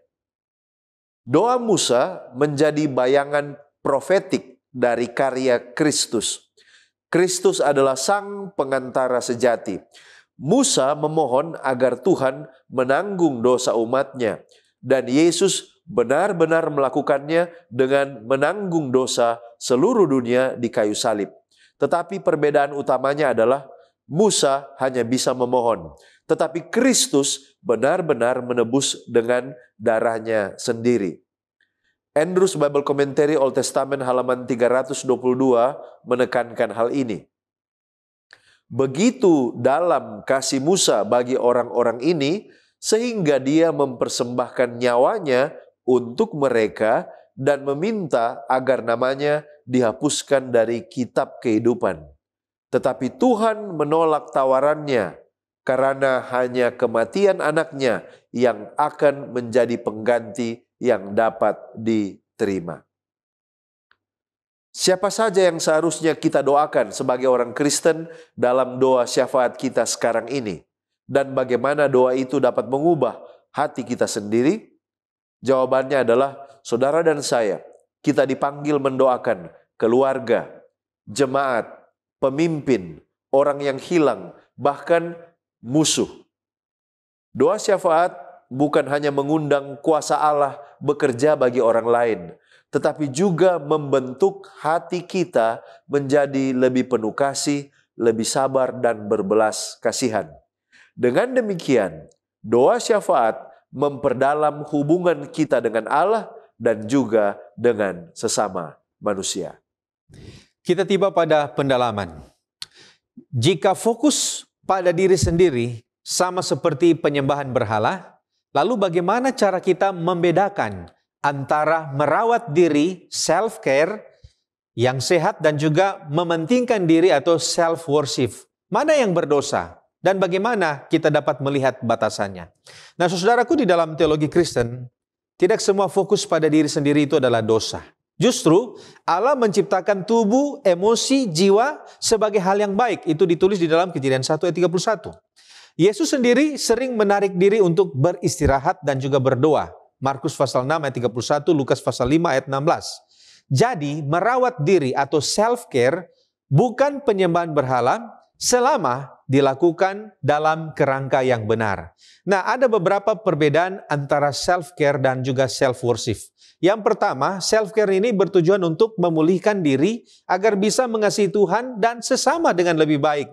Sedangkan self-worship itu bertujuan untuk memuaskan keinginan sendiri tanpa mempertimbangkan Tuhan dan sesama. Kemudian yang kedua, self-care ini menghormati tubuh sebagai bait Roh Kudus, kemudian menjaga kesehatan untuk pelayanan, sedangkan self-worship ini menjadikan diri sebagai pusat kehidupan, mencari kepuasan mutlak dari diri sendiri. Dan yang ketiga, self-care itu membawa kekuatan, kejernihan, dan kasih yang meluap kepada orang lain. Tetapi self-worship ini membawa egoisme, kecanduan, isolasi, dan ketidakpuasan kronis. John Goldingay di dalam bukunya Old Testament Teologi volume yang ketiga menulis bahwa Perjanjian Lama mengakui manusia sebagai makhluk yang utuh, memiliki tubuh, jiwa, dan juga emosi, dan ini semua perlu dirawat. Tetapi ketika diri menjadi pusat, maka itu melanggar prinsip dasar perjanjian. Keluaran pasal 20 ayat 3 mengatakan, jangan ada padamu Allah lain di hadapanku. Jadi self-care boleh, asal Tuhan tetap yang utama, bukan diri sendiri. Nah, kalau begitu, mengapa Tuhan membiarkan Kain hidup jika akibatnya begitu mengerikan? Kita dapat melihat bagaimana generasi yang jahat dari zaman Kain sampai zaman air bah. Jika Tuhan Maha Tahu, bukankah seharusnya Dia mencegahnya secara awal atau sejak awal? Nah, saudaraku, di dalam kasus Kain, jawaban ini terletak pada 3 hal. Yaitu yang pertama, masalah kehendak manusia, kehendak bebas manusia. Yang kedua adalah tujuan pendidikan ilahi. Dan yang ketiga adalah tentang kesabaran Allah yang panjang. Nah, mari kita lihat yang pertama tentang kehendak bebas manusia. Di dalam Alkitab dikatakan bahwa Allah menciptakan manusia dengan kebebasan moral. Jadi jika Tuhan langsung menghukum Kain pada saat itu, maka ia akan mencabut kebebasan manusia dan menjadikan manusia seperti robot. Nah, di sini kita bisa melihat bahwa Kain diberikan peringatan oleh Tuhan. Dikatakan bahwa dalam Kejadian pasal 4 ayat 7 di sana Tuhan mengatakan, apakah mukamu tidak akan berseri jika engkau berbuat baik, tetapi jika engkau tidak berbuat baik, dosa sudah mengintip di depan pintu. Nah, di sini ada sebuah indikator yang kuat bahwa Tuhan itu memberikan kesempatan kepada Kain. Tetapi justru di dalam cerita ini Kain memilih kejahatan. Itu yang pertama, kehendak bebas. Yang kedua adalah tujuan pendidikan ilahi. Nah, saudara, Allah membiarkan Kain hidup untuk menunjukkan Allah membiarkan Kain hidup untuk menunjukkan kepada seluruh ciptaan, termasuk malaikat dan juga generasi yang mendatang, akibat nyata dari dosa yang tidak dihukum dengan segera. Seperti yang dikatakan oleh nubuat dan juga Alkitab mendukung prinsip ini, bahwa dosa yang dibiarkan akan menyebar dan merusak. Dan itulah yang terjadi dari Kain hingga zaman Nuh. Jadi ini adalah proses dari bagaimana Tuhan sementara memberikan pendidikan bahwa bahaya atau akibat dari dosa itu sangat-sangat kuat dan mendalam. Dan yang ketiga adalah tentang kesabaran dan anugerah Allah. Allah memberikan tanda kepada Kain agar dia tidak dibunuh. Di dalam Kejadian pasal 4 ayat 15. Ini adalah bentuk anugerah dan juga perlindungan. Walaupun Kain tidak layak untuk mendapatkan itu. Seharusnya dia harus mati pada saat itu. Tetapi Tuhan memberikan semuanya ini menunjukkan bahwa Allah itu adalah Allah yang panjang sabar. Dia tidak ingin seorang pun itu binasa. 2 Petrus pasal 3 ayat 9. Tetapi kesabaran Allah bukanlah persetujuan. Ketika dosa mencapai titik puncak, yaitu pada zaman Nuh, Tuhan pada akhirnya bertindak di dalam penghakiman. Saudaraku, sebagai penutup dan aplikasi dari apa yang kita pelajari dan diskusikan bersama, bagaimana kita bisa menghindari kemurtadan? Apa yang perlu kita lakukan? Kepada kita telah diperingatkan tentang bahaya kemurtadan. Ibrani 6 ayat 4-6 katakan, sebab mereka yang pernah diterangi hatinya, yang pernah mengecap karunia sorgawi, dan yang pernah mendapat bagian dalam Roh Kudus, dan yang mengecap firman yang baik dari Allah dan karunia-karunia dunia yang akan datang, namun murtad lagi, tidak mungkin dibaharui sekali lagi sedemikian, hingga mereka bertobat, sebab mereka menyalibkan lagi anak Allah bagi diri mereka dan menghinanya di muka umum. Itulah sebabnya ada beberapa hal yang bisa kita lakukan. Yang pertama, kita perlu berakar dalam firman Allah. Mazmur 119 ayat 11, dalam hatiku aku menyimpan janjimu supaya aku jangan berdosa terhadap engkau. Yang kedua, tetaplah berdoa dan menjaga hubungan pribadi dengan Tuhan. Matius 26 ayat 41, berjaga-jagalah dan berdoalah supaya kamu jangan jatuh ke dalam pencobaan. Yang ketiga, kita perlu menghindari kompromi dengan dosa. 1 Yohanes 2 ayat 15, janganlah kamu mengasihi dunia dan apa yang ada di dalamnya. Yang keempat, kita perlu terus bertumbuh di dalam iman. 2 Petrus 3 ayat 18, tetapi bertumbuhlah dalam kasih karunia dan dalam pengenalan akan Tuhan dan Juru Selamat kita, Yesus Kristus. Dan yang kelima, yang terakhir, peka dan taat kepada pimpinan dan tuntunan Roh Kudus. Yohanes 16 ayat 8, dan kalau ia datang, ia akan menginsafkan dunia akan dosa, kebenaran, dan juga penghakiman. Ayat yang ke-13, Yohanes pasal 16. Tetapi apabila ia datang, yaitu Roh kebenaran, ia akan memimpin kamu ke dalam seluruh kebenaran. Apakah murka Allah tetap berlaku bagi kita saat ini? Serta bagaimana sikap kita terhadap hal itu? Dan apa yang bisa menghentikan murka Allah itu? Acts of the Apostle halaman 62 mengatakan, kemarahan atau murka Allah tidak ditimpakan kepada orang-orang berdosa yang tidak bertobat semata-mata karena dosa-dosa yang telah mereka lakukan. Tetapi karena ketika dipanggil untuk bertobat, mereka memilih untuk terus menentang, mengulangi dosa-dosa masa lalu sebagai bentuk perlawanan terhadap terang yang telah diberikan kepada mereka. Jika para pemimpin Yahudi telah tunduk pada kuasa peneguran Roh Kudus, mereka akan diampuni. Tetapi mereka bertekad untuk tidak menyerah. Demikian pula orang berdosa dengan terus menentang, menempatkan dirinya di tempat di mana Roh Kudus tidak dapat mempengaruhi dia lagi.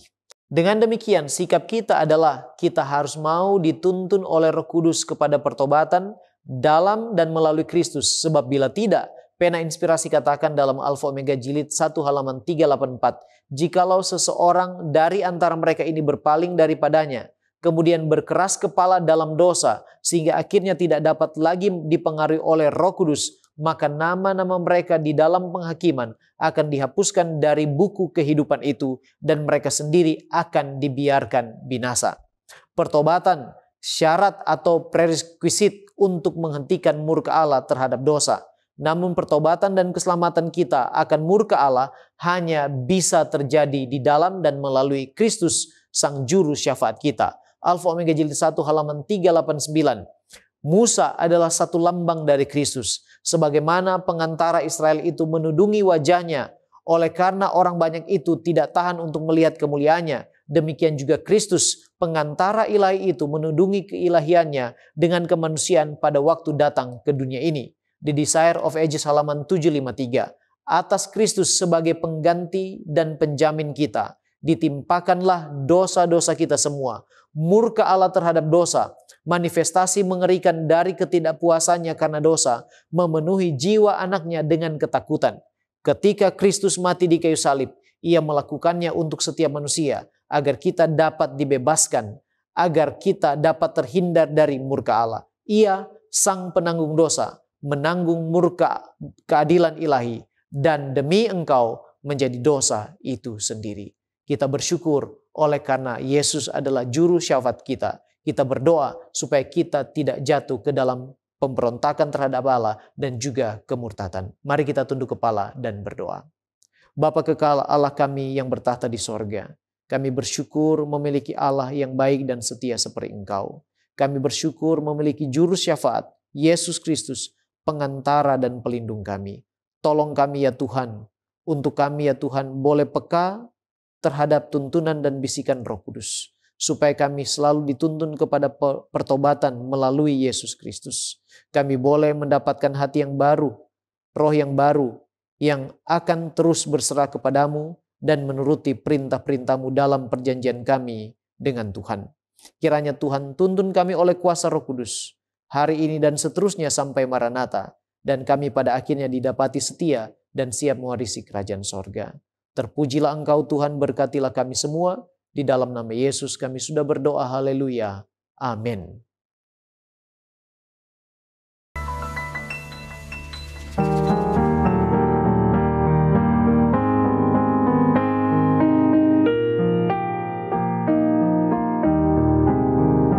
Apa kita hidup dekat Yesus dalam kesibukan hidup kita, sehingga dunia melihat Yesus di dalam hidup kita.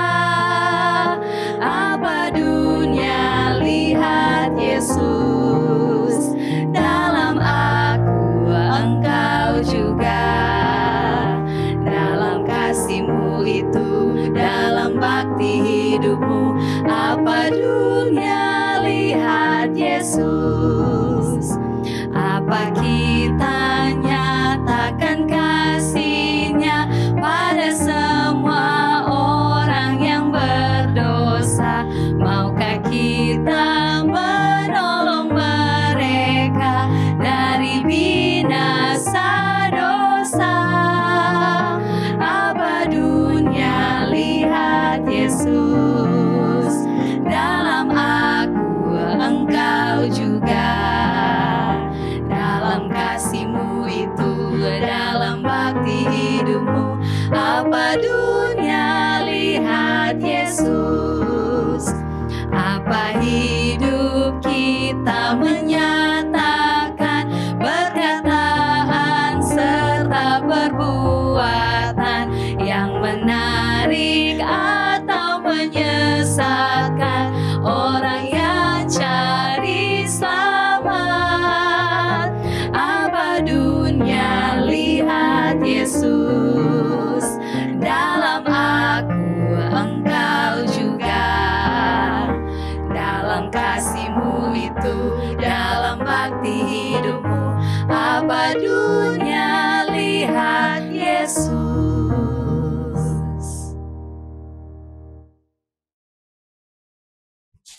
Mari kita berdoa. Bapa di surga, terima kasih Tuhan untuk berkat yang Tuhan sudah berikan bagi kami semua.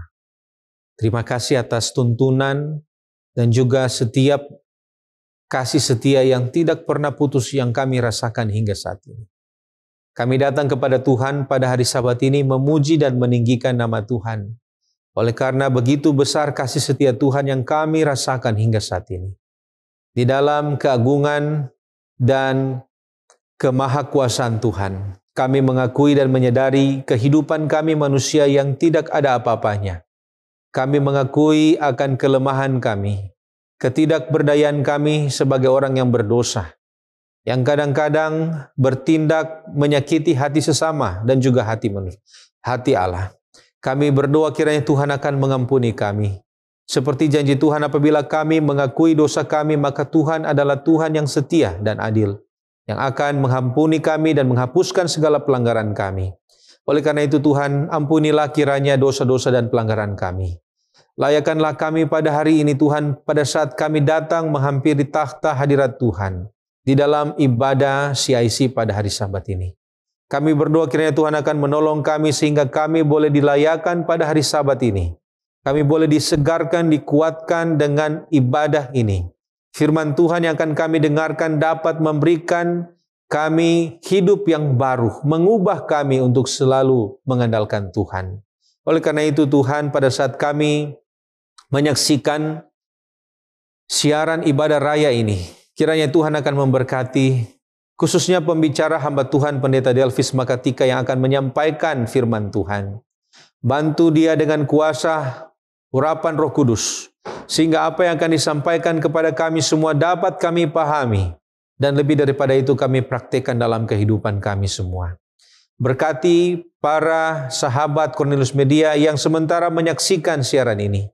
Apapun yang menjadi pergumulan mereka, entah itu sakit penyakit, entah itu masalah-masalah dalam rumah tangga, entah itu duka cita, entah itu masalah-masalah di tempat pekerjaan dan masalah apa saja.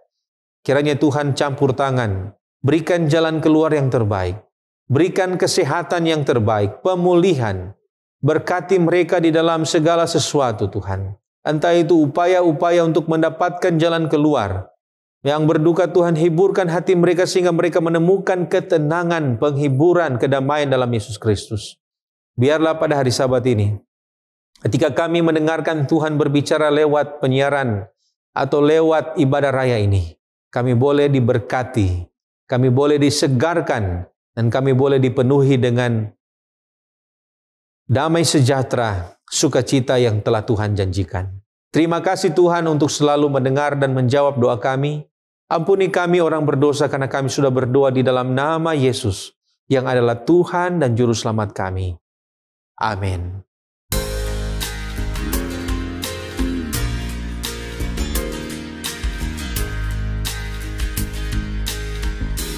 God sent His Son. They call Him Jesus.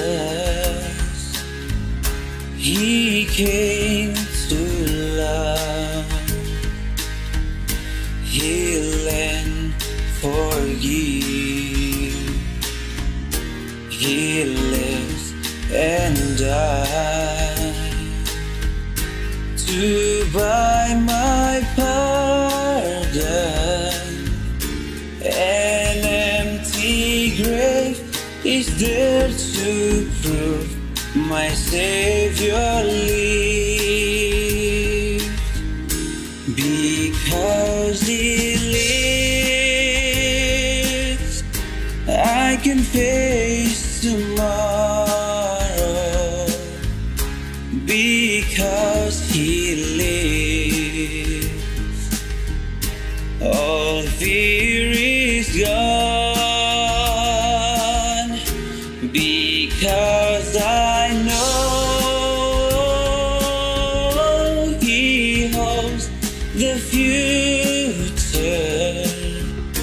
and life is worth the living just because He lives.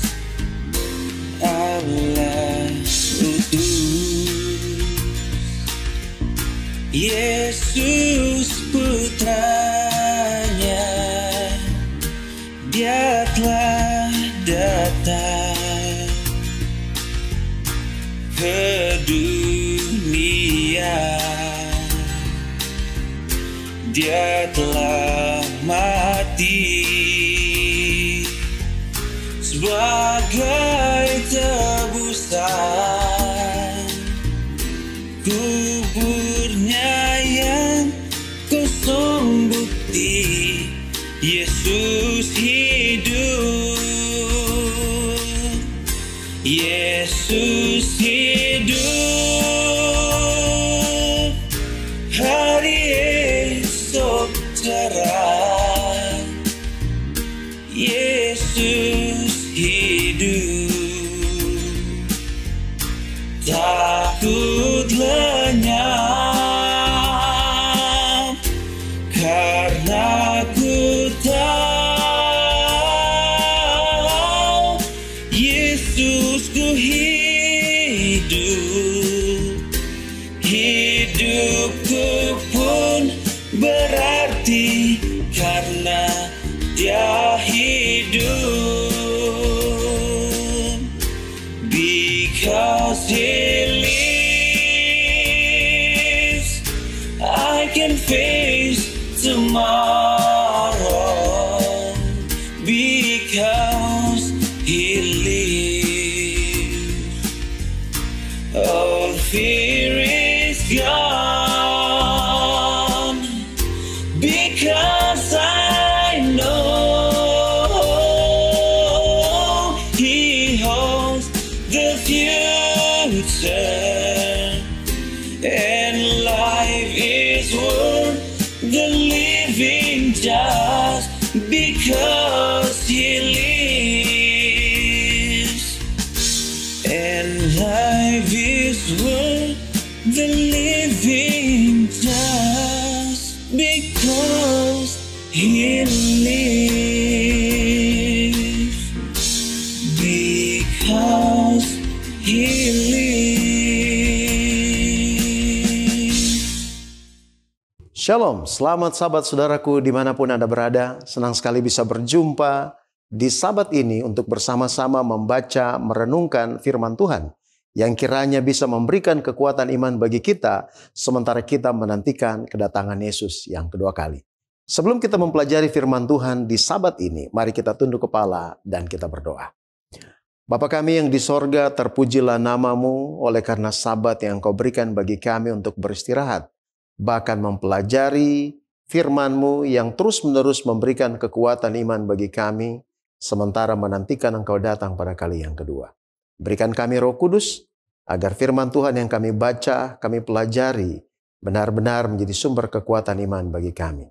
Berbicaralah melalui hamba-Mu, siapkan hati kami semua mendengar firman-Mu di sabat ini. Dalam nama Yesus kami sudah berdoa. Amin.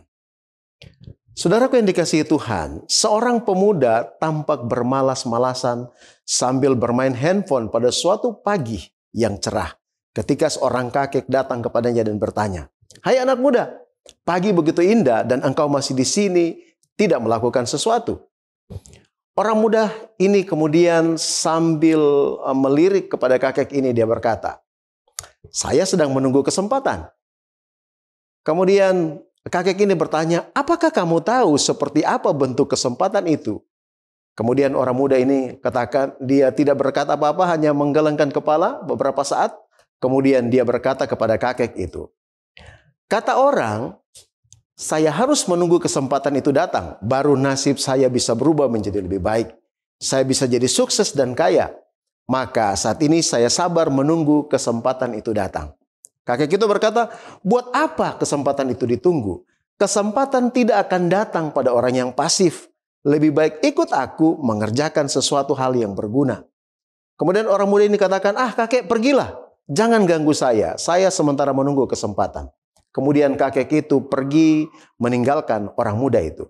Tiba-tiba datang seorang lagi kepadanya kemudian berkata, "Hai anak muda, apakah kamu sudah mendapatkan kesempatan?"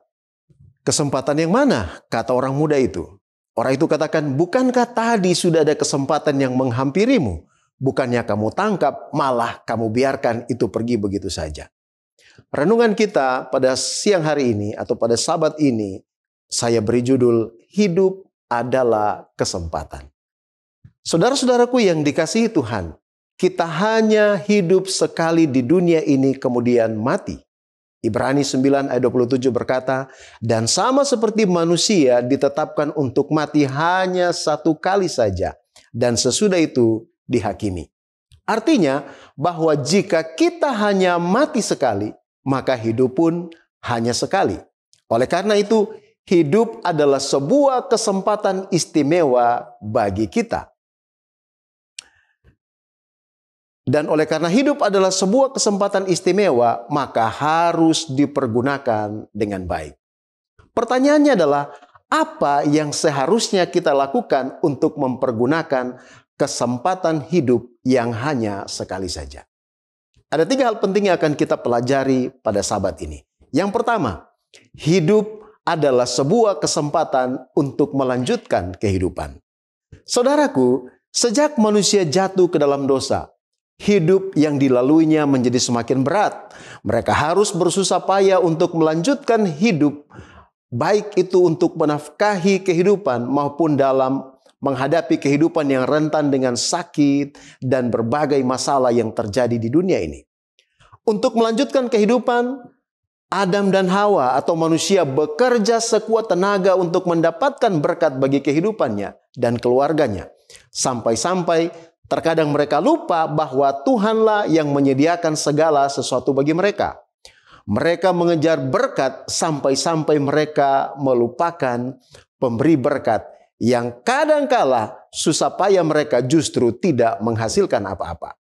Yesus berkata dalam Matius 6 ayat 33, tetapi carilah dahulu kerajaan Allah dan kebenarannya, maka semuanya itu akan ditambahkannya kepadamu. Di ayat yang ke-32 Yesus berkata, semuanya itu dicari bangsa-bangsa yang tidak mengenal Tuhan. Tetapi Bapamu yang di sorga tahu bahwa kamu memerlukan semuanya itu. Saudaraku, Tuhan mengetahui keperluan kita. Dan Dia telah menyediakannya bagi kita bahkan lebih daripada itu. Tuhan jugalah yang memberikan kepada kita kekuatan untuk memperoleh kekayaan atau memperoleh keperluan kita sehari-hari. Ulangan pasal 8 ayat 18 berkata, tetapi haruslah engkau ingat kepada Tuhan Allahmu, sebab Dialah yang memberikan kepadamu kekuatan untuk memperoleh kekayaan, dengan maksud meneguhkan perjanjian yang diikrarkannya dengan sumpah kepada nenek moyangmu seperti sekarang ini. Yang kedua, hidup adalah kesempatan untuk diselamatkan. Setelah manusia jatuh ke dalam dosa, kita telah divonis untuk mengalami kematian. Roma pasal 6 ayat 23 bagian A dikatakan, sebab upah dosa ialah maut. Oleh karena itu, ketika kita ada di dunia ini adalah satu kesempatan istimewa. Bukan hanya mempertahankan kehidupan kita dengan bekerja menafkahi kehidupan kita di dunia ini, tetapi juga merupakan kesempatan untuk mendapatkan kehidupan kekal atau keselamatan yang Allah janjikan kepada setiap orang yang percaya kepadanya. Yohanes pasal 3 ayat 16 berkata bahwa karena begitu besar kasih Allah akan dunia ini sehingga Ia telah mengaruniakan anaknya yang tunggal, supaya setiap orang yang percaya kepadanya tidak binasa, melainkan beroleh hidup yang kekal. Keselamatan hanya ada di dalam Yesus dan kita memperoleh kesempatan untuk mendapatkannya. Rasul Paulus memberikan nasihat dalam Filipi pasal 2 ayat 12. Dituliskan di sana. Karena itu, kerjakanlah keselamatanmu dengan takut dan gentar. Pertanyaannya adalah bagaimana mengerjakan keselamatan kita? Bagian awal dari ayat ini mengatakan seperti ini. Hai saudara-saudaraku yang kekasih, kamu senantiasa taat. Artinya bahwa mengerjakan keselamatan kita adalah melalui ketaatan dan kesetiaan kita dalam melakukan kehendak Allah. Contoh yang sederhana dari ketaatan adalah seperti ini. Seorang yang sakit datang kepada dokter untuk berobat. Setelah dia berkonsultasi dengan dokter, akhirnya dokter memberikan kepadanya obat, resep obat untuk dibeli agar obat itu boleh diminum, agar orang yang sakit ini bisa sembuh, bahkan proses penyembuhannya bisa lebih cepat. Dokter katakan bahwa obat ini harus diminum 3 kali 1 ya. Jadi 1 hari itu 3 kali, pagi, siang, dan malam. Dan saudara-saudara, ketaatan kepada instruksi dokter akan membuat orang ini pulih, bahkan proses pemulihannya bisa lebih cepat. Tapi ketidaktaatan pada instruksi dokter akan memperlambat kesembuhan, bahkan tidak akan pernah ada kesembuhan dialami oleh orang ini. Ketaatan kepada kehendak Allah akan menuntun kita kepada keselamatan. Rasul Paulus memberikan nasihat kepada Timotius dalam 1 Timotius pasal 3 14-15. Tetapi hendaklah engkau tetap berpegang pada kebenaran yang telah engkau terima dan engkau yakini, dengan selalu mengingat orang-orang yang telah mengajarkannya kepadamu. Ingatlah juga bahwa dari kecil engkau sudah mengenal kitab suci yang dapat memberi hikmat kepadamu dan menuntun engkau kepada keselamatan oleh iman kepada Kristus Yesus. Wahyu pasal 17 ayat 14 berkata, mereka akan berperang melawan anak domba, tetapi anak domba akan mengalahkan mereka. Karena ia adalah Tuhan di atas segala Tuhan dan Raja di atas segala Raja. Mereka yang bersama-sama dengan dia juga akan menang, yaitu mereka yang terpanggil, yang telah dipilih, dan yang setia. Orang-orang yang setia ini adalah orang-orang yang melakukan kehendak Tuhan dalam kehidupan mereka. Orang-orang yang taat melakukan perintah-perintah Tuhan. Inilah mereka yang dipanggil, kemudian yang dipilih, dan menunjukkan kesetiaan mereka melalui ketaatan kepada kehendak Tuhan. Yang ketiga, hidup adalah kesempatan untuk menjadi berkat. Ketika Abraham dipanggil, salah satu janji Tuhan kepadanya adalah, olehmu semua kaum di bumi akan mendapat berkat. Menjadi berkat bagi sesama kita mencakup 2 hal minimal. Yang pertama, menjadi saluran berkat badani bagi orang lain. Ketika seorang kaya datang kepada Yesus, Yesus mengatakan satu hal yang menyangkut kekurangannya, yaitu Yesus berkata, pergilah, jualah segala milikmu dan berikan itu kepada orang miskin. Kemudian datanglah kemari dan ikutlah aku. Saudaraku, memberi kepada orang-orang yang berkekurangan adalah salah satu cara menjadi berkat bagi orang lain. Dan masih banyak hal lagi yang bisa kita lakukan agar supaya kita bisa menjadi berkat bagi orang lain. Yang kedua, menjadi saluran berkat rohani bagi orang lain. Matius pasal 28 ayat 19, Yesus berkata, karena itu, pergilah, jadikanlah semua bangsa muridku, dan baptislah mereka dalam nama Bapa dan Anak dan Roh Kudus. Ayat 20. Dan ajarlah mereka melakukan segala sesuatu yang telah kuperintahkan kepadamu. Dan ketahuilah, aku menyertai kamu senantiasa sampai kepada akhir zaman. Saudara-saudaraku yang dikasihi Tuhan, berapa lama kita akan hidup di dunia ini bergantung pada apa yang kita lakukan untuk bertahan hidup. Melalui pekerjaan kita, melalui usaha kita untuk mencari nafkah hidup agar supaya kelangsungan kehidupan kita di dunia ini tetap dipertahankan. Kemudian diselamatkan atau tidak kita ketika Yesus datang pada kali yang kedua bergantung pada apa yang kita lakukan selama hidup kita. Apakah kita setia kepada Tuhan atau tidak, semuanya itu menjamin keselamatan kita ketika Yesus datang kembali untuk menjemput umatnya. Dan apakah hidup kita menjadi saluran berkat jasmani dan rohani bagi orang lain? Tergantung pada apa yang kita lakukan bagi sesama kita. Baik itu memberikan bantuan atau menyampaikan kebenaran bagi mereka untuk mereka ketahui. Filipi pasal 1 ayat 22 bagian A, Rasul Paulus berkata, tetapi jika aku harus hidup di dunia ini, itu berarti bagiku bekerja untuk memberi buah. Oleh karena itu, mari kita ikuti nasihat Paulus dalam Efesus 5 ayat 16. Pergunakanlah waktu yang ada karena hari-hari ini adalah jahat. Kiranya Tuhan memberkati kita pada Sabat ini. Mari kita berdoa. Bapa di sorga, terima kasih ya Tuhan. Engkau adalah Allah yang selalu memberikan kami kesempatan ketika kami hidup di dunia ini.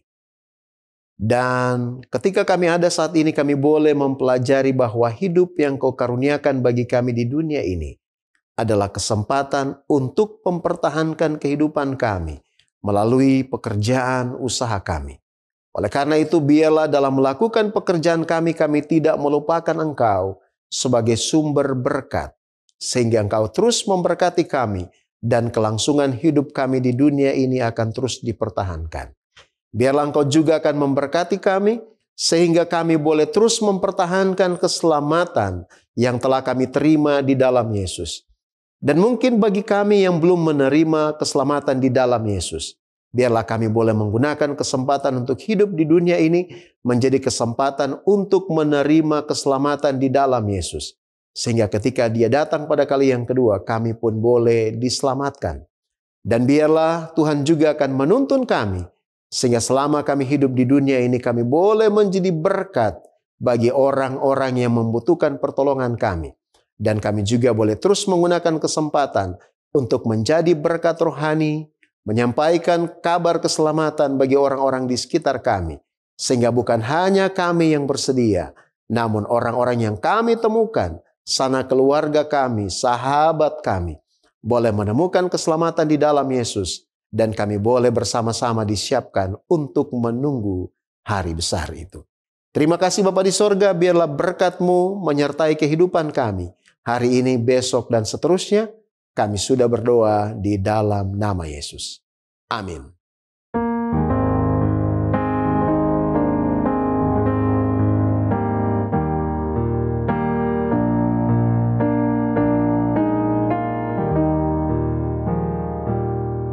Ku serahkan hidupku,